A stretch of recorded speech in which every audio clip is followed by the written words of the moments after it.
you're ready, just let that breath go. Just let it go, and as you breathe out, you feel yourself relaxing and relaxing, relaxing, letting go of the day, being here and breathing in that peaceful power, that divine power that surrounds each of us. We are coming aware of it, taking it in, feeling that white light fill our beings, and just letting go again, breathing out any remnants of the day, knowing we're here, we're fine, and all is well in this place of peace, which is within ourselves. So we start to relax more and more, greater and greater. We feel ourselves letting go of emotional matters on our mind. We let them go. We let go of any thoughts that we're thinking. We just let them slip in and slip out. They have their place, but right now is a time of peace and of quiet within. We let our body just relax and be at peace too. Our dear, dear bodies that serve us so well every day. And we let go. We let go. And as we do, we feel light filling our being, gradually coming in through the tops of our heads, down our heads, our faces, our necks and shoulders, letting go in our arms, our waists, and our hips, all is at ease. And our legs are resting quietly as more divine energy, love fill us. That brightness of love, that clarity of love wrapped around each of us. We feel lifted up more and more. We feel peace enter our hearts and stays there. We feel that white power of love entering our solar plexus and strengthening us. We feel our heart's command, and we are ready to obey it. And we know we are not alone. We are ever, ever surrounded by love and the patience of those divine beings who guide us and protect us every day. And as we sit, we're going to sit in silence for about a minute and let ourselves be nurtured by this divine love. Let it come in and remain within us.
And we feel this peace within us and gradually, still full of light, gradually we return to this place that we are sharing one with the other. And we feel better and we feel loved. And if you need to, wiggle your fingers or your toes to help you reconnect with our daily lives. So at this time, we're going to go into the healing portion of our service. And we're going to be sending out healing as a group. So while we're in this vibration of meditation, we go into healing. So I'd like you to close your eyes again. And I invite you to connect to that divine energy. Okay. And feel it growing stronger. And we're going to be sending out to those we love and to our dear earth. So imagine others in your life you'd like to share healing energy with.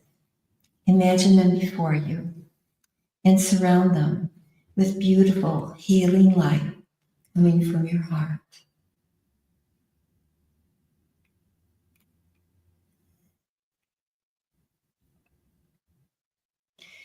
See them well, healthy, and whole.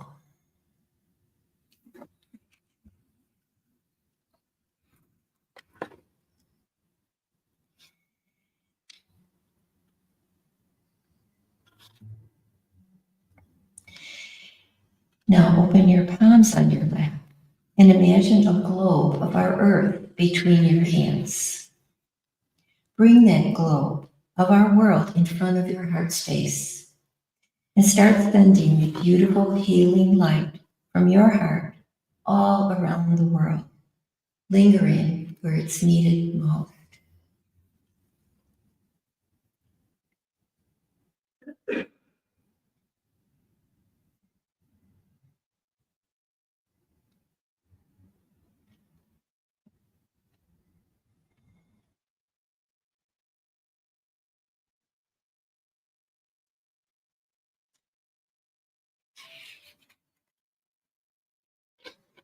And we know it is so.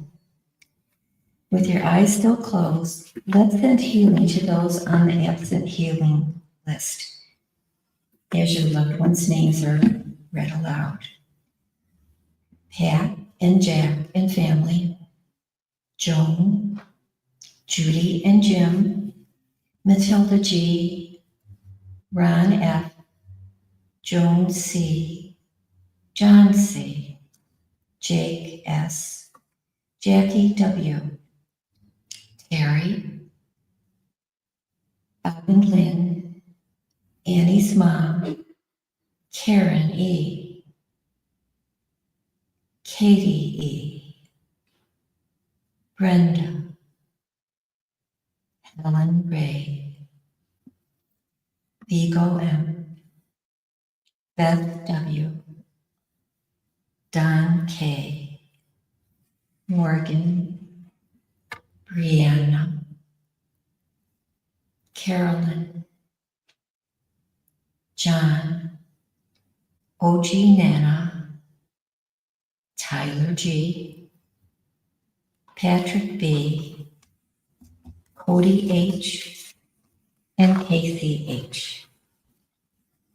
Know this healing light and energy will stay where you sent it, and know that you made a difference. Okay, and so again, bring yourself back, shift your breathing as we go on with the rest of the service. Okay, I'll give you a few seconds, and you want to take your order of service right here, and let's turn to the prayer, number 4, prayer for spiritual healing. 1, 2, 3. I ask the great unseen healing force to remove all obstructions from my mind and body and to restore me to perfect health. I ask this in all sincerity and honesty, and I will do my part. I ask this great unseen healing force to help both present and absent ones who are in need of help and to restore them to perfect health. I put my trust in the love and power in God. And I invite the congregation to sing, "What a Wonderful World."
Please be seated. Thank you for singing. You may be seated. Please be seated.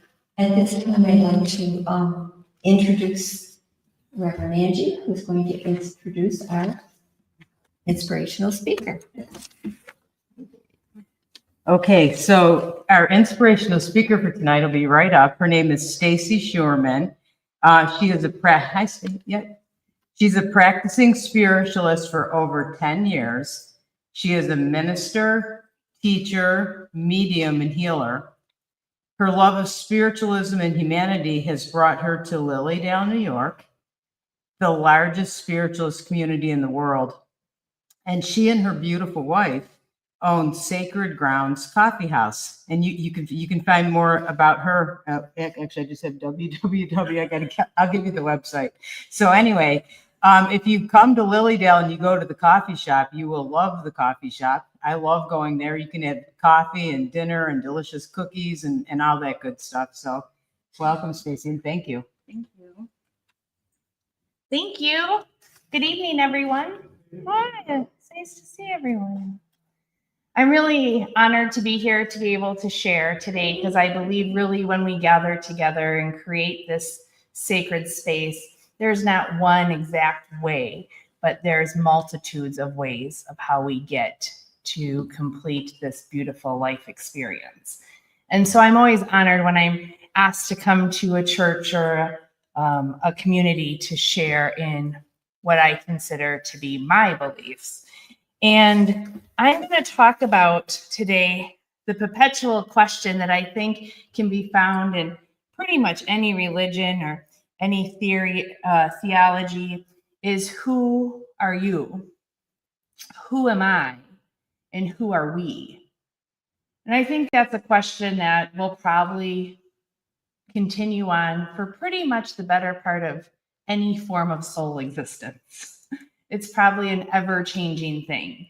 If I asked you who you were 10 years ago, my guess is that you have added on some isms or its, like, spiritualism, spiritualists, you've added something on. maybe to identify you because you've released something, or maybe to identify you because you've learned something. So I'm sure the person who you were 10 years ago isn't the same person that sits here today. Well, at least that's what I hope. I don't know. Some of us feel quite stuck or stagnant sometimes too. But spiritualism at its core foundation taught us the importance of the constantly continuing asking, who are we? You know, with the help of spirit, through the demonstration of mediumship, we learn that we're continual beings. So what does that mean?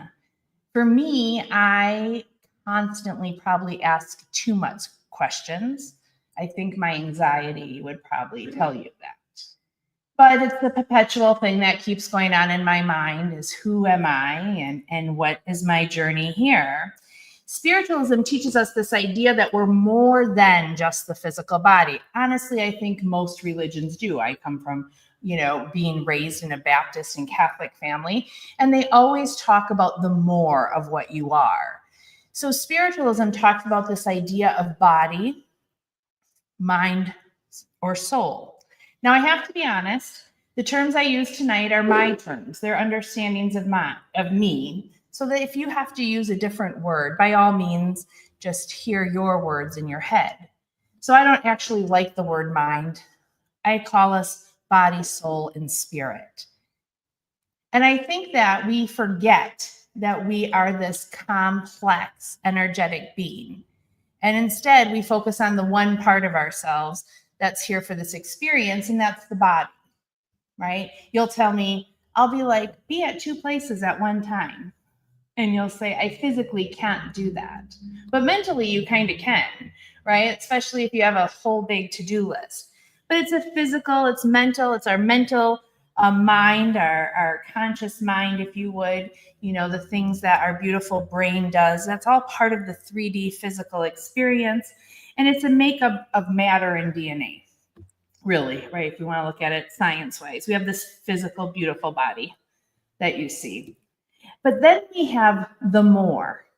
And what is that more? For me, I define it as energy, soul, if you would.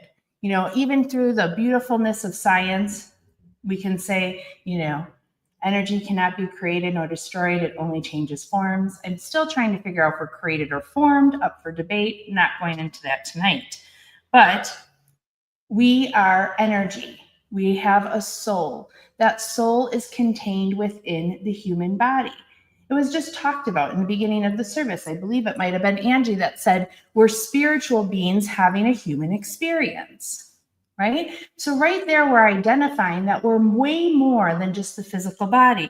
So we have this essence, this energy of who we are. It could also be our character, our identity, our personality. But this energy is made up of frequency and vibration.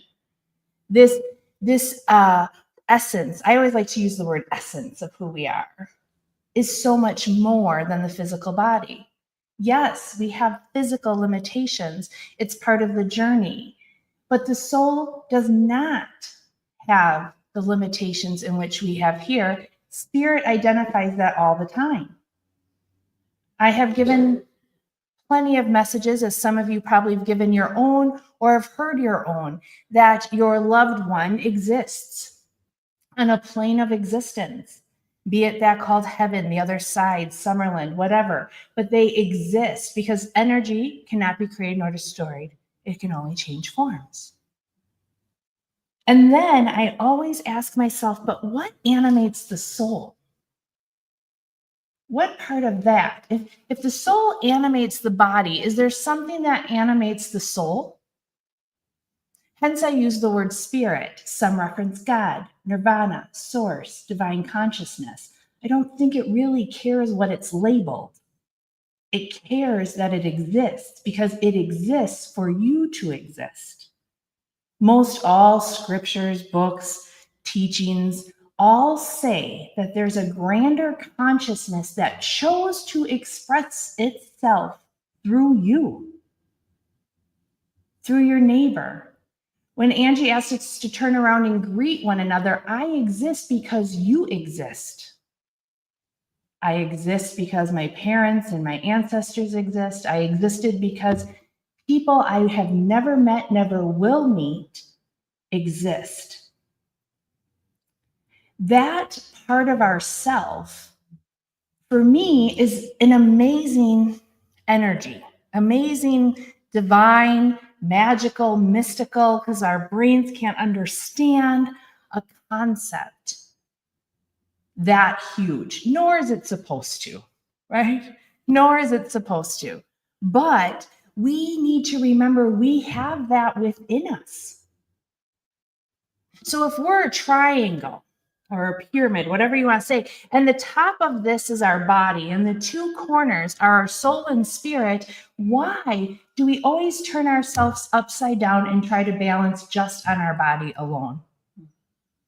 When we have this beautiful, solid foundation, not around us, not somewhere far, far, far, far, far away that we have to travel to, but within us, right? I believe there was some kind of great poem, or I don't know, someone will figure it out.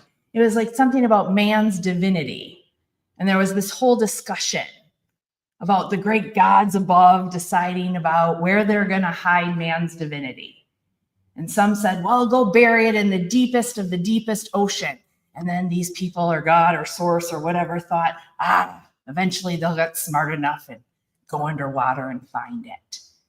And then they said, well, let's take it to the highest mountaintop, into the deepest cave.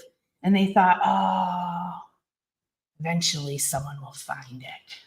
We really got to hide it so good so they don't find it.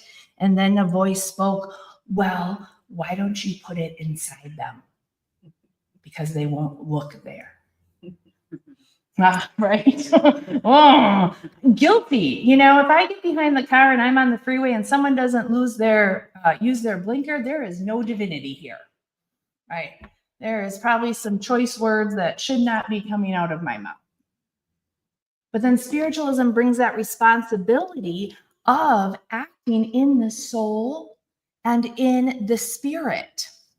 Oh boy, now I get compassionate, because what if that person needs to go somewhere better than I or faster than I? Or maybe they just didn't know.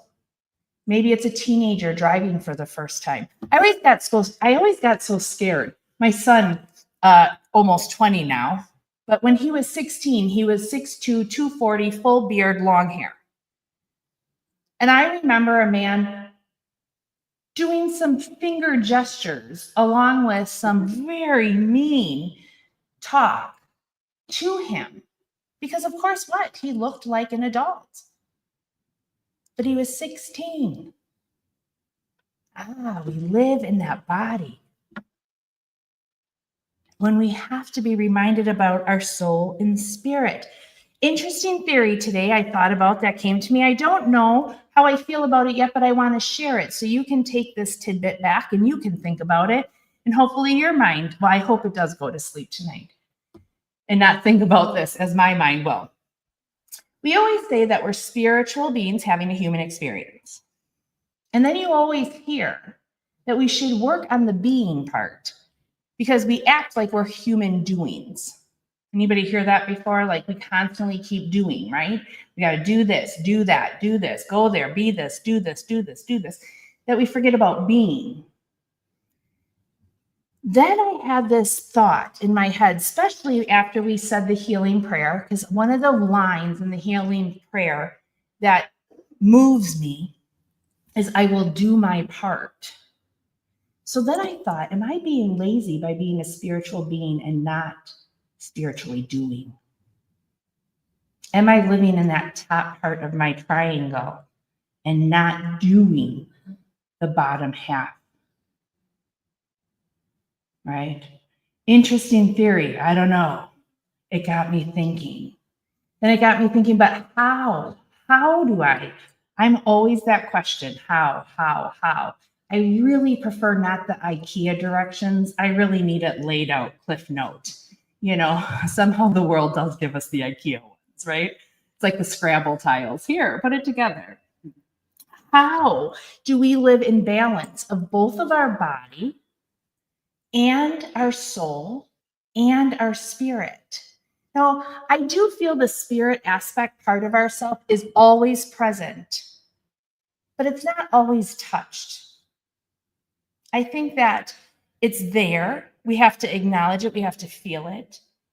I don't think it's what's supposed to actually drive our entire life. We have to be in balance with it, just like we have to be human as much as we have to be spirit or soul. So, how do we do that?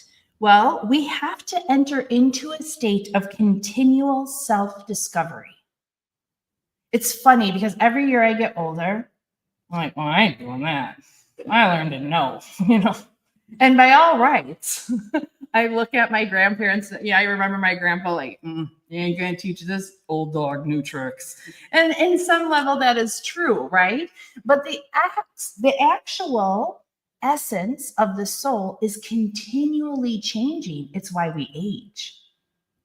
So we have to kind of embrace some form of knowledge or understanding in a bigger way. So how do we continually be in the self-discovery place?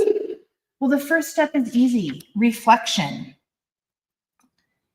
Think about yourself. Consider your strengths and your weaknesses. You know your mind. You know your thoughts. I tended to lean heavy on self-criticism, but I do have strengths, and those should be celebrated just as much as I maybe start to like to criticize myself. Balance. For every one weakness, say a strength. I know you have it. Set your intentions and your values. Everything is done energetically. Angie's talked about it. Oh, I'm so sorry, Reverend. Irene has talked about it. Everything is this perpetual energy. So set your intentions to the values of who you are and explore. Try new things. I love my yoga pants. They have been just created and formed to fit me comfortably. But once in a while, it's okay to try a new outfit on. What if there's a new pair of pants that feel even better? But your unwillingness to try or explore something new is stopping you. This absolutely helps with the inevitable, and I don't care and I will not debate. We are constantly in an evolution. Things are constantly changing. Energy never stays the same, no matter how stagnant it might feel for us. On the grand scale of thing, we are always changing. So exploration helps us to have change. Question yourself. We do really well questioning or identifying other people's problems. I don't know if you're one of those. I am. But in reality, when I start to tell somebody who might have asked for my advice, except for I think sometimes we actually give it and they never even ask. So we might need to question ourselves. Ask yourselves about your habits, your thoughts, your behaviors. What serves you and what doesn't? We're in this beautiful church, and some of us might have just celebrated Lent, and this is that time of kind of giving up and self-reflection, right? Ask yourself, not just for a couple weeks, but ask yourself for your existence. What am I doing today that's serving me? And what am I doing that no longer serves me? Meditate. You'll find that pretty much at any spiritual. Prayer is a form of meditation. There's so many ways to meditate and alter your consciousness to a relaxed, welcoming, open, safe place. Have you ever, for a minute, when you're in a big panic, and I do this a lot, I have anxiety, folks, told you, like panic attacks are fun. Well, actually, I don't think I've had one yet, but I'm getting close. I'm looking at my wife because we share a lot of our anxieties. But when I'm in that place of I don't know what to do, chaos, and I can't think, I can't function, and I'm thinking for the worst, if I just take a breath, a simple acknowledgement of something that your body automatically does without thinking to keep you alive in this force, in this experience, and the more I breathe, the more I become connected to my soul. The more I become connected to my soul, the closer I get to spirit, and guess what? Anything's possible. My problem seems small, solvable even. So meditate. The answers come from within. Learn from failure. Some will argue if that's even a thing, right? I'm going to give you Thomas Edison's quote, which was one of my favorite quotes. We're all going to make mistakes, right? That's not his quote. That's just my saying. Here's his quote. I have not failed. I have just found 10,000 ways that won't work. Many paths to the same destination. It's not failure, it's a detour. It's not a door closed, it's a change of perspective. Right? And then let's even go a little bit further to the fun part. Like I always bring Alice in Wonderland into a lot of this kind of stuff.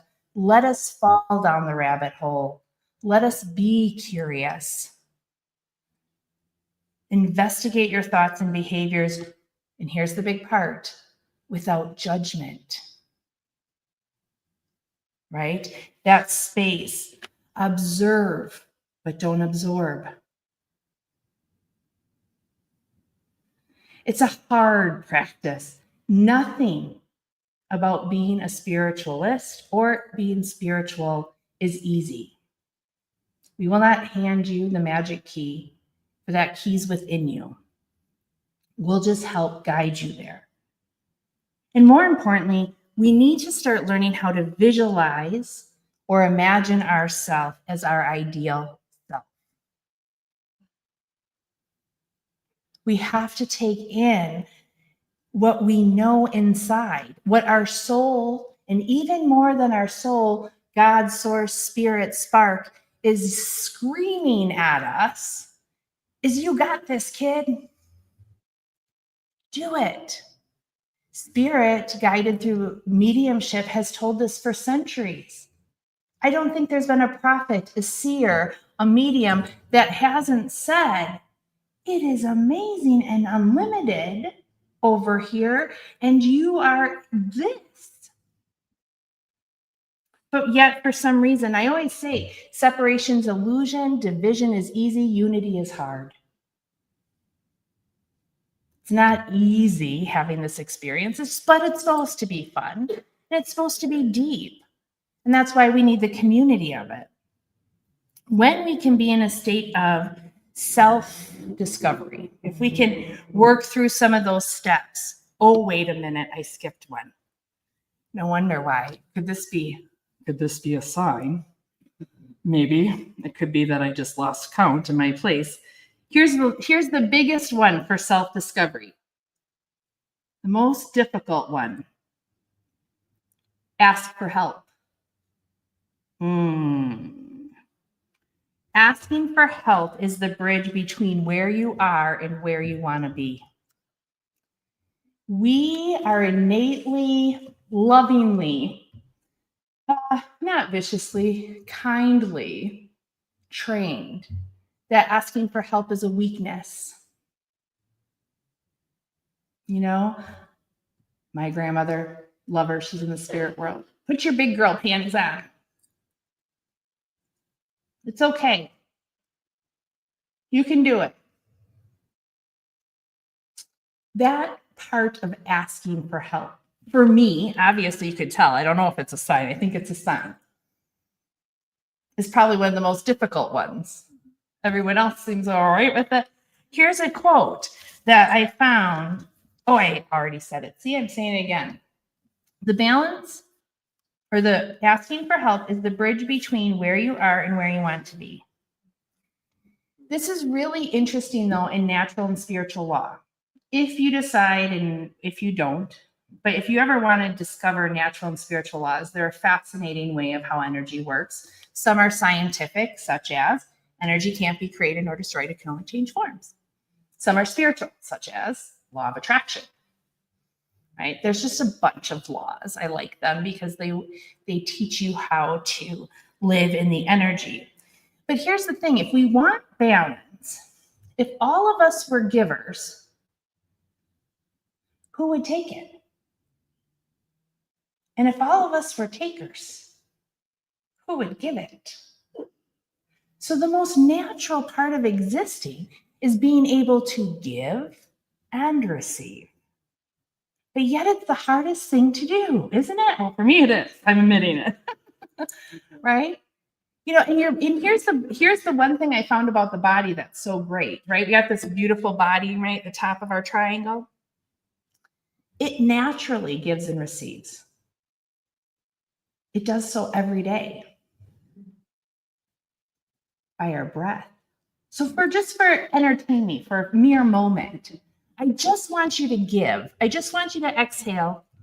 Okay? Just exhale. Don't breathe in. I don't want anyone to faint. So don't do that. But try just to see how long you can survive with just exhaling and not breathing in. Don't really try that, right? I promise, Angie, I won't make anyone do that. We don't want anyone. But it's difficult, right? Why do you think, I just said this ironically to this evening to my friend.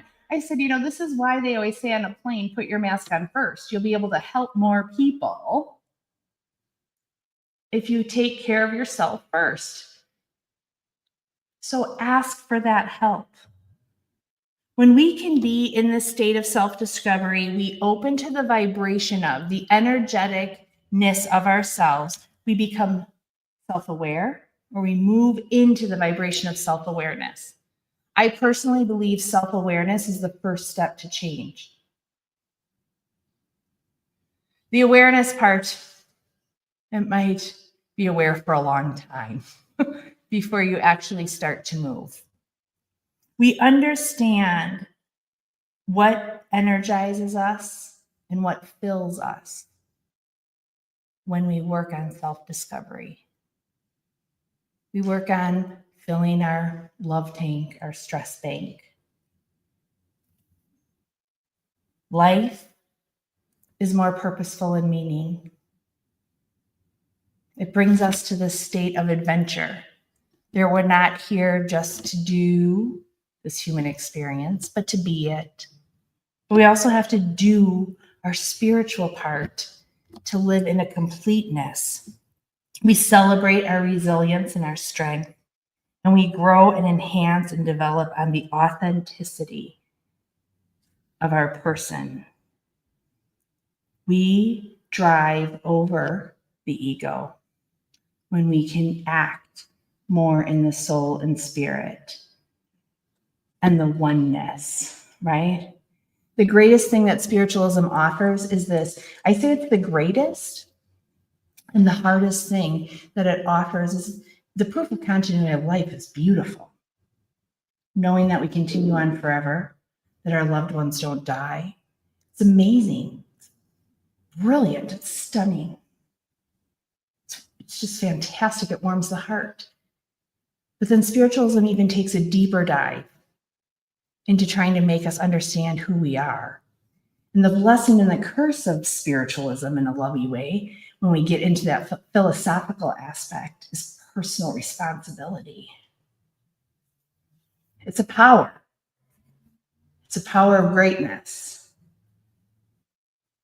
And it's one that we can all have and be if we just allow ourselves to be completely ourselves. Express that into the world like God or Spirit intended, and then embrace all the other expressions of the oneness of the divine.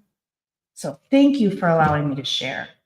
I hope I've given you tidbits that you can go sit on and plant and grow if you choose, or throw them out the window on the way home, and maybe that will let more people use their blinker. Thank you for allowing me to talk and share tonight. Yes.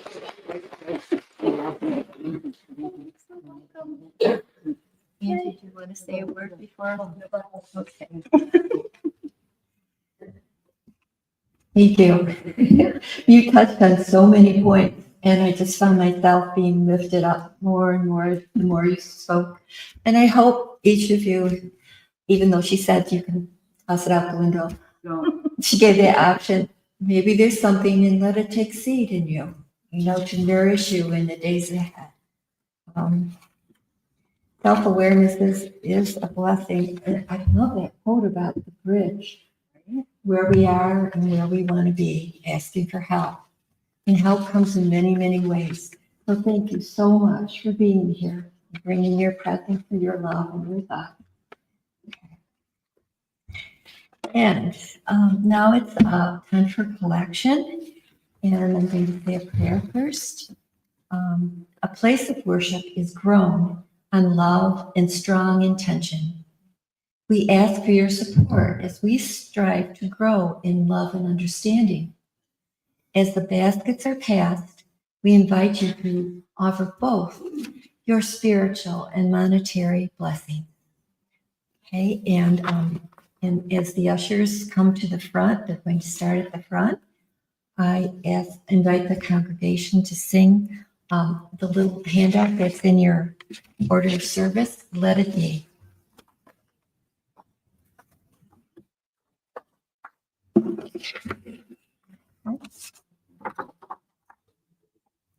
Do you have the music for that? Okay, a cappella. Let it be. Come, let it be. Let it be. Beautiful. Thank you, Jim.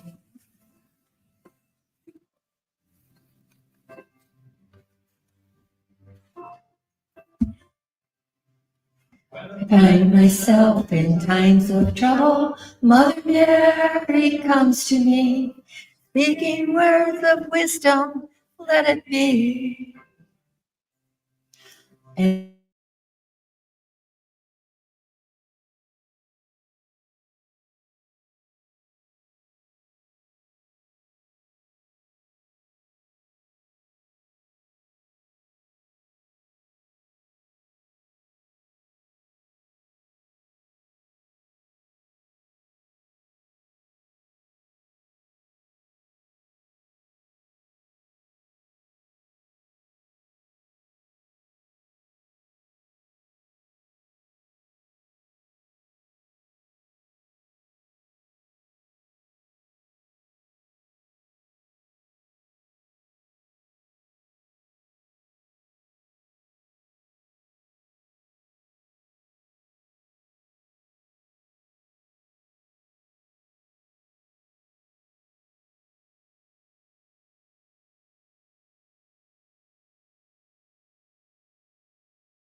okay. All right. And now for announcements. And I just want to say thank you for your generosity, especially the generosity of your prayers. Okay.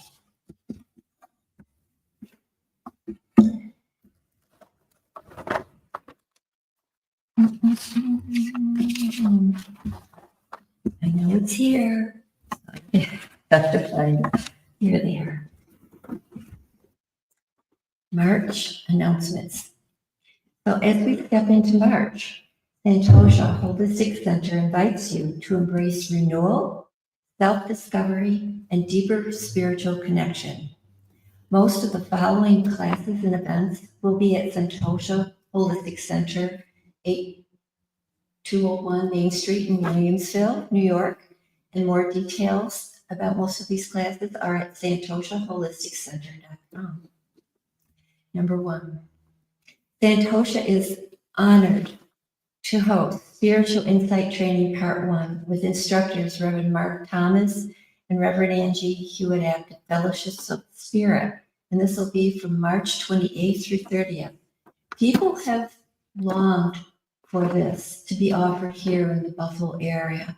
And I know Angie is extremely excited about this opportunity to have it. And this transformational weekend experience will guide you in deepening your spiritual awareness and intuitive abilities. And as you were coming in, if you signed up on the absentee healing list, you may have seen this flyer. This has more details. So if you're interested, please take one of these if you haven't already. Next, build confidence in your intuitive abilities. The first class in this online series starts this coming Tuesday, March 11th from 7 to 8:30 p.m., guided by Reverend Angie Hewitt. Each class will help you tap into your intuitive gifts and trust your inner knowing. That's a wonderful thing. It's perfect for beginners and those looking to strengthen their abilities. And classes are on Zoom, so can't beat that. All right. Something else that's coming up and we're very proud of is on Sunday, March 23rd, Santosha is hosting an open house from 11 a.m. to 2 p.m. And this is an opportunity as they introduce you to our holistic practitioners, healers, and mediums. Enjoy free classes and talks about crystal healing, intuition and meditation, emotional balance with Bach flower remedies, loving yourself, and more. Plus, there are low-cost mini workshops and readings. The March 23rd Sunday open house is a chance to explore the range of healing approaches at Santosha and connect with your Santosha family. So just register for free online. And do they have to register, Angie? No, you just come, right? So, yeah, you'll see it. All right. The week before that, the open house on March 23rd, on Saturday, March 15th, take a spring renewal sound journey through the power of sound bowl healing. From 1 to 2:30 p.m., experience deep relaxation and energetic alignment with the healing vibrations of sound bowl, led by Ashley Wilson and Nancy Lombardo. This session will leave you feeling balanced and renewed, which is perfect for this spring that we're just getting hints of. Join Becky Wisniewski and other like-minded people on Thursday, March 20th from 7 to 8:30 as they explore new chapters of Wayne Dyer's powerful book, There's a Spiritual Solution to Every Problem. We'll discuss how spiritual wisdom can help us navigate life's challenges with grace and ease. And there's Becky right there in the red top if you want to talk to her after. And last but certainly not least, set your calendar. Worship service will continue here on the first Wednesday of the month through June. And April's inspirational speaker is Tom Kratzley of Lilydale. And he is known especially for his classes about healing. And he has a great sense of humor too. We enjoy Tom. So, all right. At this point, I'm going to turn the service over to Reverend Angie. And here we are. Okay, so it's time for the message portion of our service now. You can open to, I don't know what page is on our prayer, and say the prayer with me. I'm going to call mediums up, and they're going to pick you. I'd say take a look down and notice what color you have on, because they might say, can I come to the lady in the red shirt? Okay. The other thing too, I always feel listen to all the messages, because a lot of times we'll be giving a message to one person and you might be hearing it and think it belongs to you. And I would say it does, okay? Because I feel spirit, we can't give everybody a message. So I feel spirit works that way. So more than one people get one, okay? Or we're going to give more than one. So, okay, so let's say our prayer. Say it with me. Oh God, as we open the door to communication in unity of the Holy Spirit, the great I am presence of the universe, we give thanks, for we know that the words spoken are filled with your love, truth, wisdom, and understanding of the highest. And that prayer actually is Elaine Thomas's prayer. I always have to give credit to her. So, do we have our sheet for mediums? Okay, so for our first worker, actually, I'd like to call up Sharon Adler.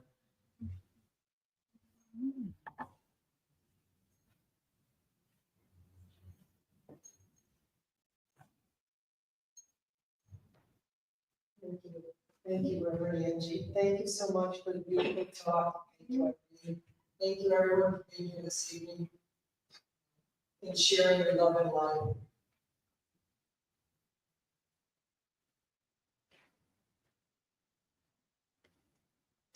For the woman near the back row, she's got a rose-colored ski jacket on, your glasses.